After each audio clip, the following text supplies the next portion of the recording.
श्री स्वामीनारायण भगवाननी जय। अक्षर पुरुषोत्तम महाराजनी जय। गुणातीतानंद स्वामी महाराजनी जय। भगत जी महाराजनी जय। शास्त्री जी महाराजनी जय। योगी जी महाराजनी जय। प्रमुख स्वामी महाराजनी जय। महंत स्वामी महाराजनी जय। प्रमुख स्वामी महाराज शताब्दी महोत्सवनी जय। लंदन मंदिर रजत जयंती महोत्सवनी जय. We'll be looking at fasting today, and fasting is a very important part of our life in many different aspects. So we'll be looking at it from 4 different perspectives: the origin of fasting, the science behind it, the spirituality aspect of it, and the most important, the Rajipo aspect of fasting. There's an ancient book called the Bhavishyotara Puran scripture. It mentions in there that curbing the senses during Chaturmas leads to Bhagwan's proximity and moksha. So learning to suppress our senses, basically fasting in some sense, leads to becoming closer to God and ultimately moksha. In the Charak Samhita, it advocates doing in Chaturmas because it helps to balance the 3 humors of the body, namely Vat, Pit and Kapha. Now these are 3 things which are in our body: Vat, Pit and Kapha. Each has specific traits, and the different foods that we eat contribute to changes in these things in the body. Now when a person becomes unhealthy, it's generally because these 3 have come out of balance. If Vat is increased or Pit is increased or Kapha is increased, then something will happen. And ideally a healthy person would be where all 3 are the same, in balance in his life. So this Charak Samhita says that fasting in Chaturmas helps the body, gives the body opportunity to balance these 3 humors within us, and therefore obviously increasing our health, improving our health. From a science perspective, Benjamin Franklin, who was a scientist and a writer, mentioned that the best of all medicines is resting and fasting. And we see this among the animal kingdom as well, that when an animal has fallen ill, they lose their appetite. They don't feel like eating. They prefer to go hungry, so it gives the body proper time, strength to fight the infection or the illness or whatever. A book called the Tyagprakash says that fasting is the greatest medicine. So science is telling us about the importance of fasting. In another book, Ashtang Hrudaya, Vagbhat Rushi lists several different benefits of fasting. One of them is balancing of aggravated doshas. This is the thing that I mentioned earlier, that Vat, Pit and Kapha, એ જે બેલેન્સમાં ના હોય ત્યારે માણસ વ્યક્તિ બીમાર પડી જાય છે, તો ઉપવાસ જે છે એ બેલેન્સમાં લાવી દે. બીજી વાત એમને કરી કે આપણું જે જઠરાગ્નિ, the digestive fire, પાચન શક્તિ, that gets boosted. Our digestion capacity gets boosted. ત્રીજી વાત એમને વાત કરી કે it increases our vigor and ojas. Ojas is our vitality, that how energetic we are and how capable of we are doing things, the energy within us. And another important thing it tells us, it's the digestion of basically toxins.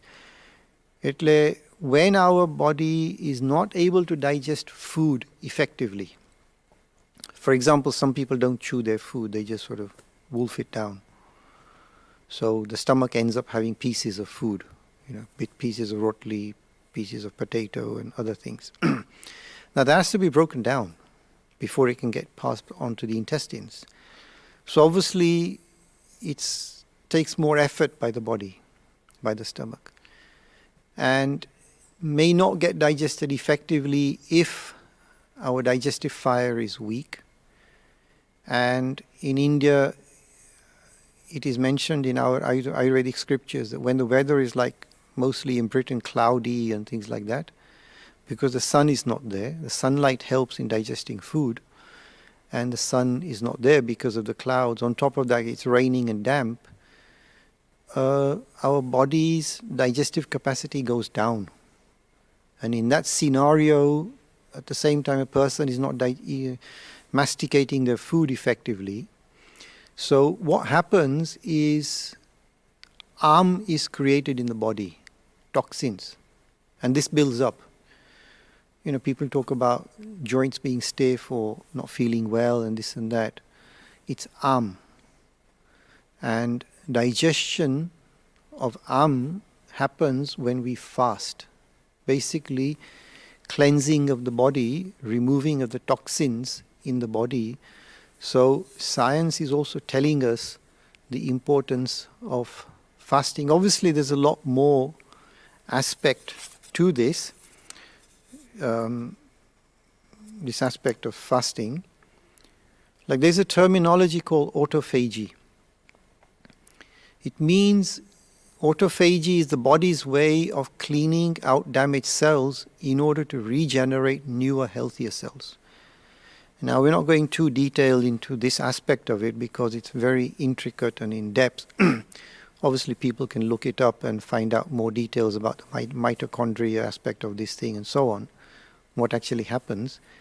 But autophagy basically helps your metabolism work better, improves your digestive health, reduces the risk of neurodegenerative diseases, helps us fight infectious diseases, improves muscle performance, helps prevent cancer onset, improves your skin health. So there's a lot of information about the science aspect of this, which we don't want to go into too much depth in here. This is not a biology class. But we can research it if we are interested and find out exactly what happens within the body when a person fasts after 5 hours of fasting, 10 hours, 20 hours, 24 hours, and so on. The other thing that we must learn, and which science teaches us and Ayurvedic books teach us, is after doing a fast, how do you break that fast? You can't just, stuff yourself the next day with cereals and toast and stuff. That's going to mess you up. There's a specific method of breaking a fast. Our scriptures tell us, science tells us that we should take something light. Like magnu pani hoy, limbu nu pani.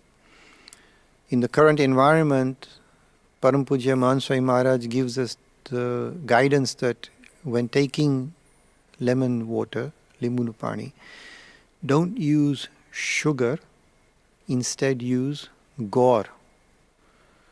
Because sugar is known as cough karak, meaning it's something that causes cough. And sakar is something in Ayurvedic called cough nashak. It destroys your cough. Now, outwardly, sugar Tate and Lyle and stuff like that. And sakar, what we see at the donation desk when we get those small pieces, they look the same, sweetness-wise and so on. And one small, one big, but there's a huge difference between them. Sakar is cough nashak and sugar is cough karak.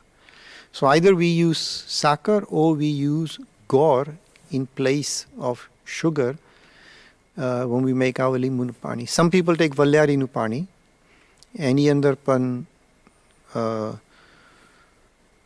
પેલું સાકર નાખી શકાય કે ગોળ નાખી શકાય. We can take magnu pani, and then we take a little bit, we sip it slowly, and then after an hour or so, when our digestive juices have become a bit more active, we can take light food like simple khichdi, magni khichdi, tuerni khichdi, or mug, something like that in there. So that's the way to break a fast, not just keep eating. Obviously you'll be hungry and all that, but we have to have some sort of control in this thing. From the spirituality perspective, Sriji Maharaj says in Shikshapatri Slok 189 that we should control all of our senses, especially that of taste. Now we have the 5 senses, the Panch Gnanindriya, and Maharaj says that if one conquers the Swadindriya, then he has conquered the other 4 senses.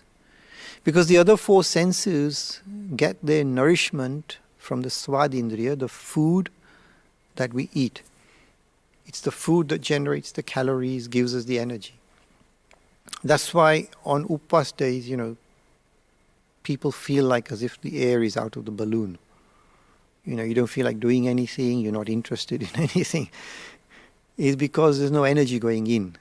Now initially that's a psychological effect, it's just a way of the mind trying to make us not do fast, because obviously the mind wants to enjoy panch vishays. So it creates all sorts of reactions in the body and makes us feel that, I'm not capable, this is wrong, it's not for me, and so on. So Maharaj says that if we learn to control the taste by fasting, put some sort of restriction control in it, then it helps us to conquer the other 4 senses as well. In Vachanamrut Gadara Madhya 8, Maharaj mentions that fasting just doesn't include denying the indriya of taste from food. It also means denying the other indriyas of their respective foods. So when we fast, it's not just a question of not eating or drinking anything. That's the way of controlling the taste indriya. But સાથે સાથે આંખનો જે વિષય છે એને નહીં આપવાનું. કાનનો જે વિષય છે એને નહીં આપવાનું. સ્પર્શનો વિષય, સૂંઘવાનો વિષય એને નહીં આપવાનું. So there's no point somebody fasting and then to try and pass the day, they watch 3 Bollywood movies, 3 hours each, or 2 or 3 Hollywood movies. It's meaningless. You're giving the indriya what they want on one hand and cutting it the other way. Listening to worldly things and songs and things like that on the day of fasting. The indriya should be fed, but spiritual related things. Bhagwana darshan, Bhagwana kirtans, and so on. And food-wise, we do the nijra upas, if we are capable, or depending on health conditions or age, we can do liquid upas, take some sort of liquid in there. But then liquid has its limits, so, making liquids out of this and that and smoothies, that's not really going down the liquid path. It should be ideally as thin as possible rather than as thick as possible. So that's the way that Maharaj is saying that during fasting we need to control the other indriyas by not providing the food that they need, and that helps us from a spiritual perspective. In what way does it help us? It basically helps to purify the indriyas, antakaran. And purification of these two things leads to a state of mind where Maharaj Vachramutma કહે છે કે જો અંતકરણ શુદ્ધ હશે તો ભગવાનની સ્મૃતિ સારી રીતે થશે. It helps us to do smurti of Maharaj, of Satpurush, because it's removing the pollution within the mind. It's removing the pollution of the indriyas wanting to look at all worldly things and so on. So that's a benefit. Also, it helps us to develop some sort of control over the mind and the indriyas by fasting. Now, reading these benefits, it doesn't mean that you do one upas and next day, you got total control over your mind. These are very long-term processes. We're talking about the spiritual path. So, the important aspect is regularity, regular fasting. Maharaj mentions in the Vachtamrita on a yearly basis, throughout the year, Ekadashi, upas. During Chaturmas, Satpurush gives us the agna of observing some sort of tap vrat during the month of Shravan. And આપણી BAPS website ઉપર બાપાના માર્ગદર્શન આવી જાય છે, what people should be doing. Same time, he also mentions the bhakti aspect, that for the other indriyas, what should we be doing in terms of a fast is either read some Jivan Charitras or listen to some kathas or listen to some kirtans and things like that in there. So this is the guidelines, and then throughout the year we also do these things. Maharaj also mentions that every 15 days doing an upas on Ekadashi, it helps the body to sort itself out, because, people used to eat 3 times a day, but now it's like they're eating 5 times a day, Here and there you put something in your mouth and it's constantly active, like these animals in a field, they're always grazing. So we're not at that level. We have to have some sort of control in all of these things. So it helps us to develop self-control. Pragji Bhakta used to do a lot of seva during Gunatyan Swami's time. Very hard seva throughout the day and so on. And Gunatyan Swami noticed this and has said to him, Pragji, you are working hard physically, but without austerities, your senses will not be tamed. So basically Swami said to him to do some sort of tap, vrat, upas. And Swami actually told him to do this vrat, which we basically call the Bhagatchi vrat now. And he did this for 3.5 years. Swami told him to fast for 2 days, nijra, consecutively, and on the 3rd day to eat once only in the afternoon. And for parna, in the morning on the 3rd day, just to take some little bit of chas or some liquid, that's it. So basically more than 48 hours without food or liquid, and on the 3rd day just this much. Now if Swami gave us an agna like this, I think we'd be flat on the floor, right? We wouldn't even be able to finish the 2nd day of the upas. But Satpur Dayalu che. He doesn't give us such hard vrats. He gives us a choice and he suggests that you do this. So then we have to take a decision ourselves at what's good for us. Now we have kacha ektana, where we eat paku bhojan, which includes go, rice, things like that, things we can't eat on Ekadashi, once a day, either afternoon or evening, and the rest of the time we can take something called farar, fruits, farari things and so on. That's kacha ektana. Some people do paka ektana, where they only eat once paka And throughout the rest of the time in the day, just plain water, nothing else. So that's every 24 hours they eat. Another one is dhanapana, where one day fast, one day parna, one day fast, one day parna. And some people do pakka dhanapana, where they eat only once in the day, rest of the day plain water. Next day nijara upas, and then the day after they take some parna mate, limunu pani, chaske, whatever, magnu pani, and bapore ek vakat jame. Now that's hard, obviously. Obviously there are more harder vrats than this. Santos do these type of vrats with 12 days of nijara upas. Koryo vrat, Chandrayan vrat and all these things. But we don't need to go down that line if we're not capable, and Bapani Agna we need to do stuff like that. But basically, Ek Tana or Dhanapana is the Agna that Bapa has given us. Now as young people, those who are young, Kishore, Kishoris, young Yuvak, Yuvatis, they should not try and let it go by lightly. Because Mama ne Ek Tana j phause, mane biju ke phause j nahi. This is a question of a fight against the mind and the indriyas. We have to take some sort of effort and try.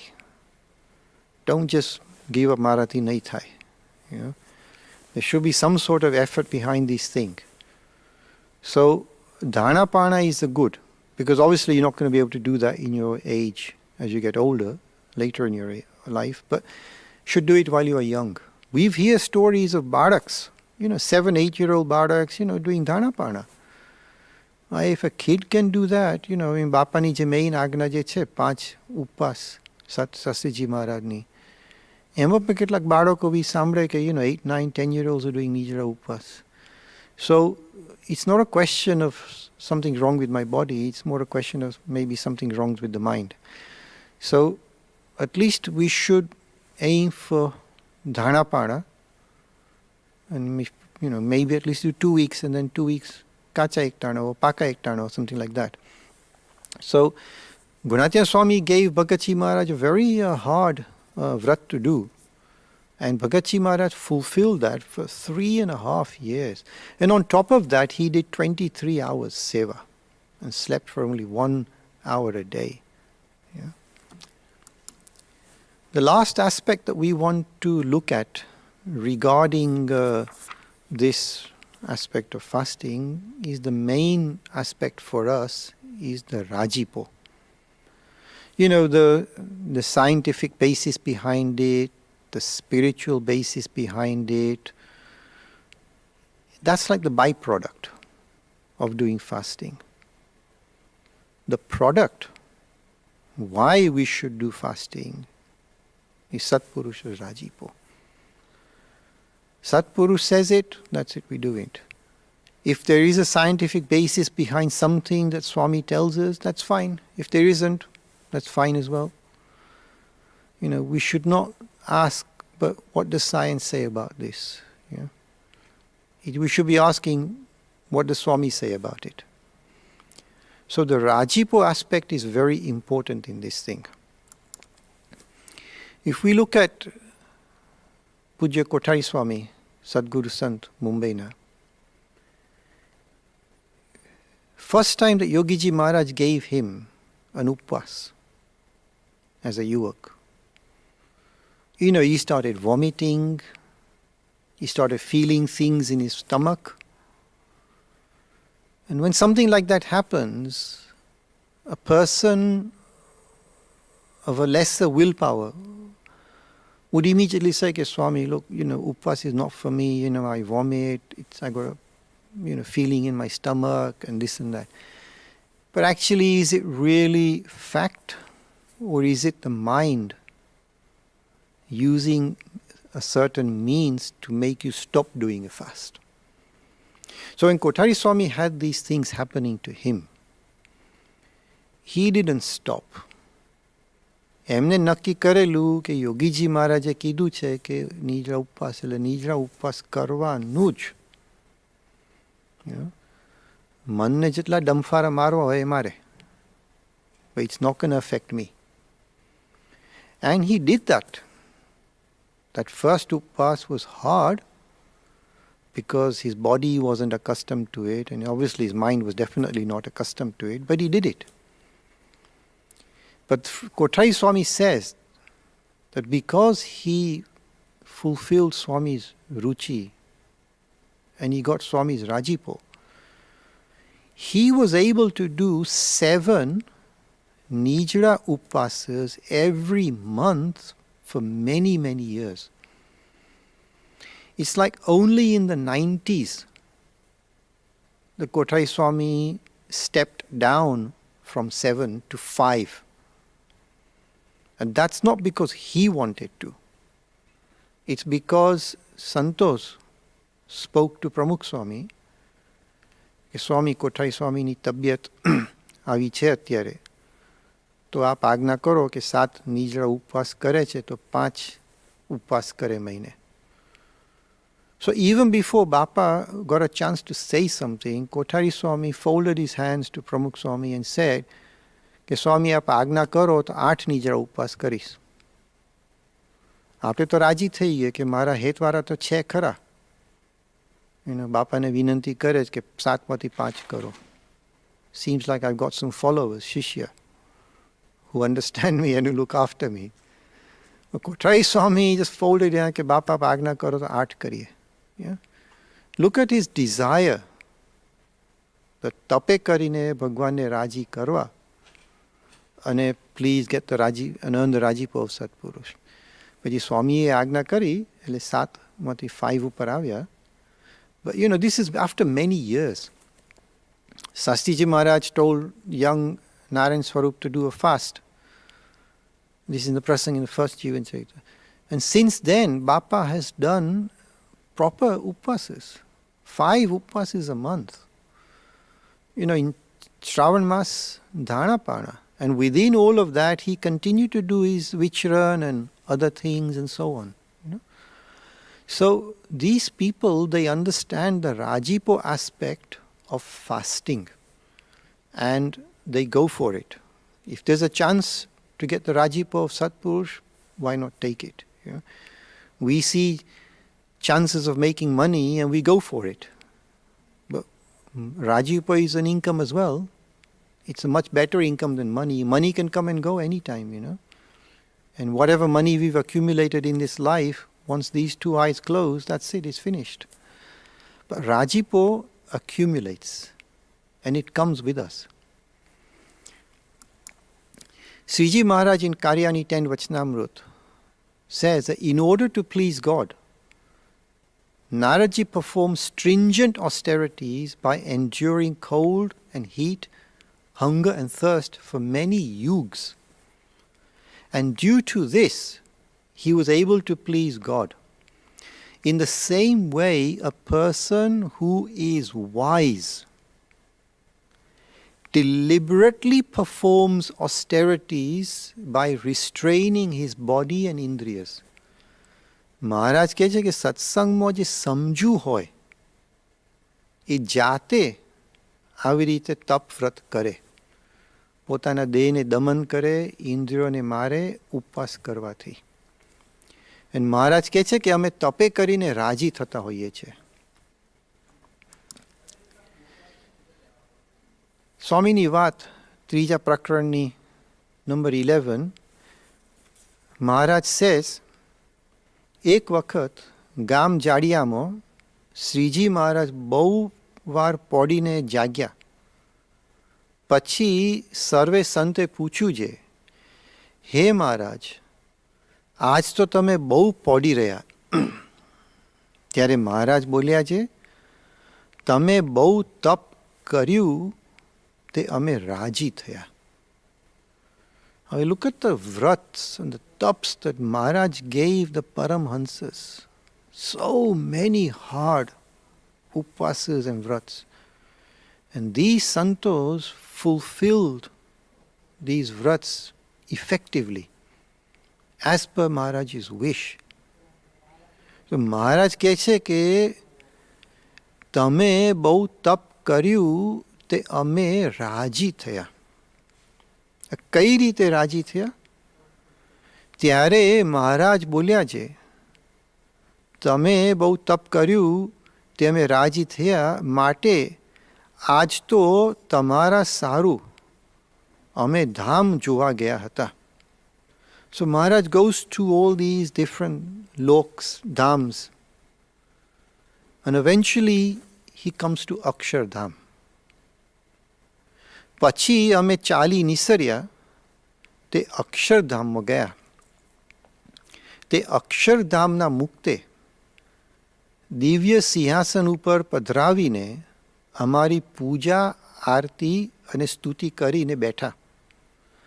પછી અમે કહ્યું છે, અમારા સાધુ સારું ધામ જોવા આવ્યા છીએ. ત્યારે મુક્તે કહ્યું છે, હે મહારાજ, આ ધામ જ તમારું છે અને અમે પણ તમારા જ છીએ. માટે સાધુને અહીં રાખીને તમારી મૂર્તિનું સુખ આપો. પછી અમને એમ જણાણું છે, આ ધામ જેવું કોઈ ધામ નથી, માટે અહીં સાધુને રાખવા એ જ ઠીક છે.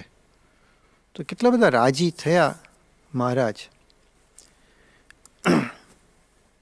I mean, what does Pramukh Sai Maharaj say about Rajipo? This is a very important sentence. It applies in many aspects, and it's worth doing a goshti or something on this thing. If we have a sabha and there's, 5,000 people sitting in there from Bardaks to Vadils, and a question is asked, કે જેને સત્પુરુષને રાજી કરવા છે, હાથ ઊંચા કરો, every single arm will go up. That's a principle we understand. Every single arm will go up. So we all want to please the Satpurush. We all want to earn his Rajipo. But what does Pramukh Sai Maharaj say? What did he say? So when he's saying a sentence, which I will say it now, but before I say it, there's one word we need to be aware of. The word he uses is emne. He uses. So when he uses the word emne in the sentence, he's referring to himself. Emne. So બાપા બોલ્યા કે આપણે બધાને એમને રાજી કરવા છે, પણ એમને જે રીતે રાજી થવું છે એ રીતે એમને રાજી કરવા. So એમને કઈ રીતે રાજી થવું is by us following his આજ્ઞા, by us doing these તપ વ્રત fasts. અત્યારે મહાન સ્વામીનો આદેશ આવી ગયો છે વેબસાઇટ ઉપર કે શ્રાવણ માસમાં શું શું કરવું ઉપવાસની દૃષ્ટિએ, ફાસ્ટિંગની દૃષ્ટિએ. So એકટાણા is something that anybody can do. But there are some people who are so feeble-minded કે સ્વામી મારાથી થાય જ નહીં. હવે એને રાત્રે પણ રોટલી ખાવા જોઈએ for some reason, I don't know why. But એટલા બધા feeble-minded. But there's some sort of control needed, some indriyos control, some મન ઉપર control. તો સત્પુરુષ રાજી થાય અને મહારાજે જેમ વચસામૃત આ સ્વામીની વાતમાં આવે કે આપણને ધામની પ્રાપ્તિ થાય. શ્રી સ્વામિનારાયણ ભગવાનની જય.